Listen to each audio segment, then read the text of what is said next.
স্মৃতির চেয়ে ভয়ঙ্কর কিছুই নেই। মানুষের বুক পকেটে জমিয়ে রাখা ফুলগুলো ফেলে দেওয়া যায়, নিজের কাছে আগলে রাখা ডায়েরির পাতাগুলো ছিঁড়ে ফেলা যায়, কিন্তু মনের কুটোরে বন্দি রাখা মুহূর্তগুলো ভুলে যাওয়া যায় না।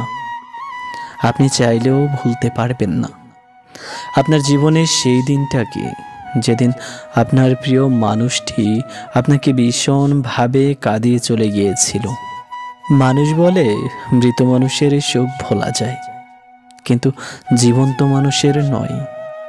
ছেড়ে চলে যাওয়া মানুষগুলো আপনাকে অসহায় ভেবেই চলে যায়, আপনার দুর্বল জায়গাটা দেখিয়ে দিয়ে যায়।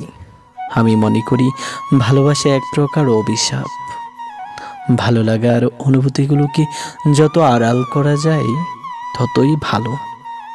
বলে দিলে আপনাকে ভুগতে হবে অবহেলা নামক যন্ত্রণায়। আজকাল আমাদের সমাজে ডিপ্রেশনের মূল কারণ হলো কাউকে প্রচণ্ডভাবে চাওয়া, নিঃস্বার্থ সাপেক্ষে চাওয়া। এখন প্রচণ্ড পরিমাণ ভালোবাসা আমাদের একাকিত্বে ভোগায় না, না পাওয়ার গল্পে অনেককে ভিলিয়েন বানিয়ে দেয়।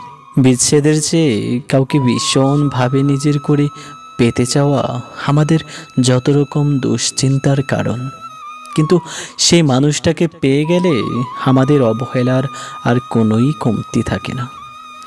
বেড়ে যায় ব্যস্ততা, কমে যায় আবেগ, ভালোবাসা, সময়, কারণ ব্যস্ততার উপর আর কিছুই নেই। একদল মানুষ আপনাকে কনফিউজড রাখতে পছন্দ করে, সম্পর্কে থেকেও এমন ভাব করবে যে সে তার দায়িত্ব পালন ঠিকই করছে, কিন্তু আপনি বুঝতে ব্যর্থ।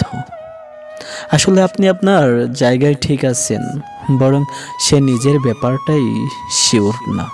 সে আপনাকে হেরিয়েও যাবে না, আবার ধরেও রাখবে না, তবে পদে পদে আপনাকে পাগল বানিয়ে ছাড়বে। তাই পাগলামি না করে বুঝতে শিখুন, স্মৃতির শেকড় বেড়ে যাওয়ার আগে আবেগগুলোকে নিয়ন্ত্রণ করুন।